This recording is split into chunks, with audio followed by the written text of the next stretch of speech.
We'll bring you the sound there.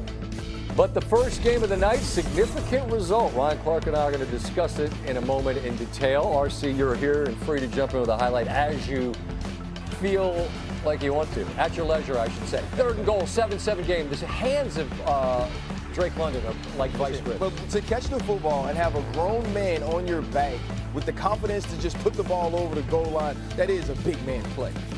This is an 81-yard touchdown run. Bijan Robinson right here will run through a tackle, and then he glides like no other human. Like, Bijan Robinson is showing us that there is no other back like him in the league right now. The way he pulled off from Bishop, broke the tackle, and like you said, he's just gliding along the turf. This dude is special, and the Falcons make sure they put the football in his hands. Let's give Casey Washington some love as well for a nice block. 15 seconds left in the half. This was a wild sequence because Buffalo's got it. There's enough time for something good to happen, maybe. Well, instead, looking for Khalil Shakir, Josh Allen picked by B. Alford. Great jump on the ball. This is a great play. He undercuts the throw. Josh Allen leaves it a little bit inside, gives Atlanta a chance. Now, Dan Orlovsky was saying there's enough time here to run one play, get down. Wait, they're not running. They're throwing to Drake London. He's going to score a touchdown. And in real time, RC, we thought they got 6. Couldn't believe it. Hey, we were so fired up. One was saying, get down, get down, get down. Go, go, go. But that right foot is out of bounds. So instead of being up 28-7, it's 21-7. Buffalo gets the ball coming out of the locker room, and here comes Ray Davis, and he does not put his foot out of bounds. He is into the end zone, and just like that, Buffalo and the beautiful throwbacks is within 7. Same score. It's 4th and 2. Josh Allen, we've seen him ad-lib like nobody else, but here he can't get quite enough on it to Ty Johnson. Listen, he can't get the ball to him. This is the play we've seen Josh Allen make time and time again. Huge stop for the defense of the Falcons. Missed opportunity, but this Atlanta defense kept showing itself over and over again late after Atlanta exhausted a ton of clock and then got a field goal to make it a 10-point game. Allen, last gasp pick by D'Angelo Malone. And after losing at home to New England on the road against Atlanta, they've lost again. Atlanta celebrating a huge win. Bring it up! Hey, that was a playoff atmosphere. Hey, that was a playoff atmosphere. 2 playoff teams are about to be. Right? Hey, keep doing what you do every day and playing for each other. I keep saying it. Be the best player in football.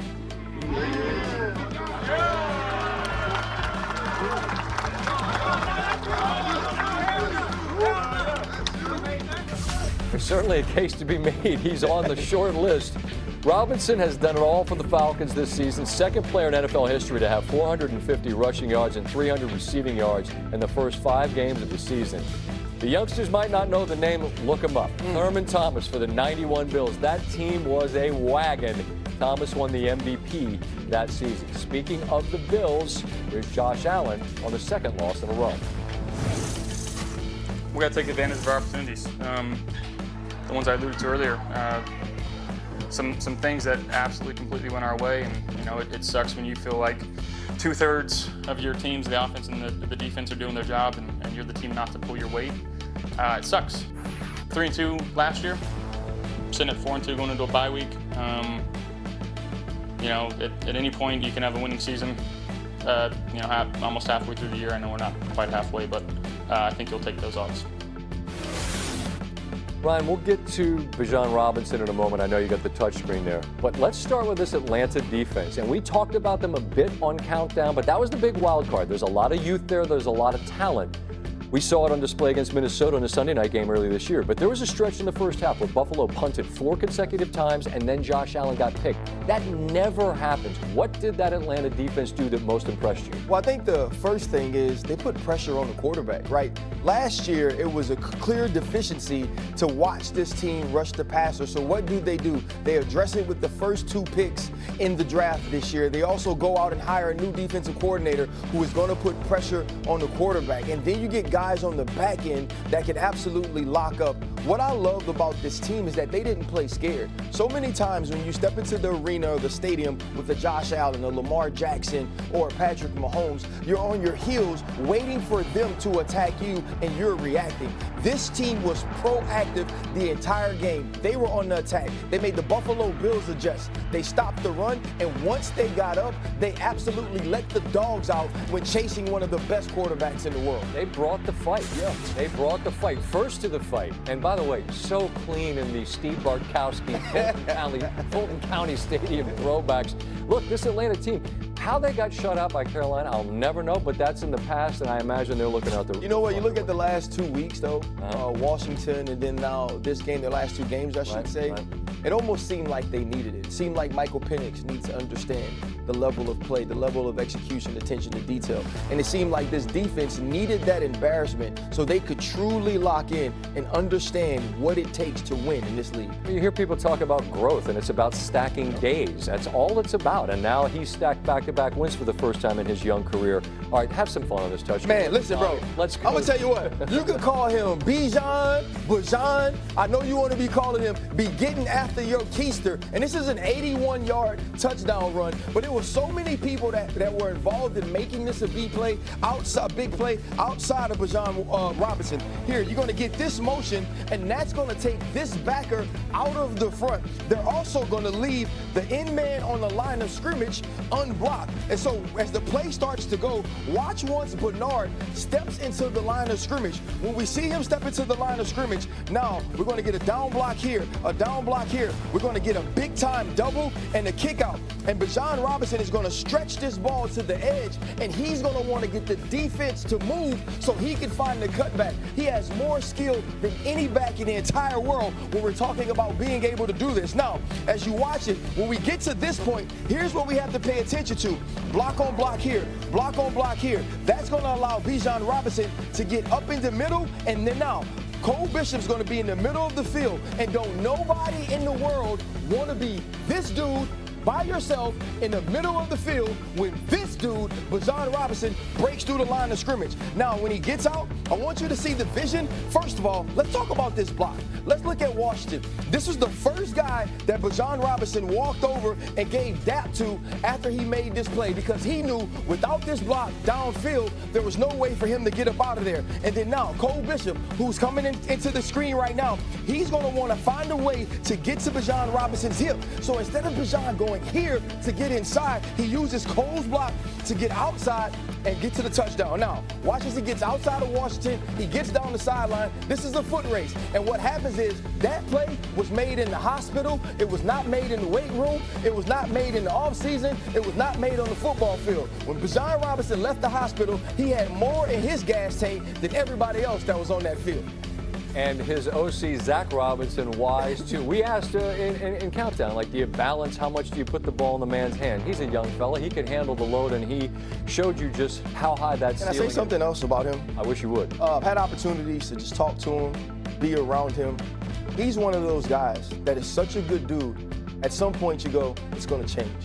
It has to be fake. And then you figure out that that's who he is. Figure out that's truly who it is, who he is. When Raheem Morris handed him that ball, he was almost bashful and shy to take it and was trying to give it to his offensive lineman. Yeah, I saw that. If you think that's not the type of guy that those offensive linemen are going to give their life to block for each and every game, because not only will he make the plays, but he'll give you the credit humbly. You know I don't do freak out TV, but is there a level of concern about Buffalo and seeing how they've looked? Absolutely, and this is why. Because Buffalo's level of expectation is a championship level of expectation. Yes, they're a 4-2 team, and yes, they have one of the best quarterbacks in all of football, and you expect them to be able to fix certain things. But defensively, you're not getting enough people back. Yes, you'll get back Milano, but you're not getting enough people back to totally change who you are from a strategic standpoint. And the level of physicality that we watched the Atlanta Falcons impose upon them tonight, no one wins a championship like that. Curveball, we go to Detroit next week. You always wear the color of the home team. You got Honolulu blue? I already got it taken care of. See, this always ahead of the game. Always ahead of the game. RC, we'll see you in Detroit next week. My man. All right, let's get back to this game that turned late on a fumble. Jaden Daniels never really had it, unable to get it to Bill Krosky-Merritt. You see sort of bobbling it. A great call from Joe and Troy from the booth that he never really had secured it. Afterwards, Daniels asked just what role the weather might have played in that fumble. I'm not going to sit up here and blame it on the elements. I mean, at the end of the day, I got to focus. I get paid to go out there and focus, play in and play out, and I had a lack of focus right there, and it cost us the game. What other areas were tonight, when you look back in the game, just off the, I know it's right afterwards, but you said you didn't hold yourself to your standard. Were there other plays besides those two that you kind of wish you had back, or were those the ones that stood out? I mean, you're not going to win many football games in this league if you're losing the turnover margin. So shout out to the Bears and shout out to their defense. They did their job. They got the ball back for the offense to get extra possessions. And you're not going to win games like that. Jay, there's been a theme this season where the offense has gotten off to slow starts. What do you think has been, if there has been a consistent theme, why do you think there's been a problem throughout the year? We just got to execute better. And when the play call comes in, we got to execute, and it starts with me, starts with all 11 that's on the field at the time. We got to execute better. At Dallas, at Kansas City, their next two games. Caleb Williams now visiting with the media. Well, you'll hear from him. Up, the Chicago Bears lost on a Hail Mary on the same field a year ago on a misty October night. They win at the gun. The operation not clean as Daniels cannot get into the belly of Bill Krosky-Merritt, and that means the Bears have another opportunity. 3rd down and 5. Big conversion to the Michigan man, Colston Loveland. And now it's Swift again. You want to get as close as you can to give the new kicker, Jake Moody, an opportunity. And what a run from Swift, getting them closer. That allows them to set it up exactly where they want, in the middle of the field. Moody hit 3 field goals, had 1 block. The snap's a bit high, but it is placed down and it is buried. And the Chicago Bears able to score the last 9 in this one to win by 1 as the game ends, and they score a measure of revenge. We welcome in Joe Buck and Troy Aikman from the booth. And Joe, I want to start with you. We had difficulty getting out of town. That's where we live, to get up here to New York because of the remnants of this nor'easter, combination of a little bit of rain and a whole bunch of wind. And we saw that mist start to pick up there. How much of a role do you believe that might have played in that final fumble for Washington? I think it had a lot to do with it. I'm standing next to a guy who every time there may be bad weather, he says to whatever coach and whatever quarterback, how is he or how are you throwing a wet ball? Because he didn't like throwing a wet ball. I mean, it has to factor in that Jaden Daniels couldn't secure the snap and then basically is shoveling it to Krosky-Merritt. So, yeah, I think that played a role. But then you have to go back to Chicago and, sure, and see if they can take advantage of it. DeAndre Swift with 175 yards from scrimmage and some big runs, really, from the beginning of the ball game.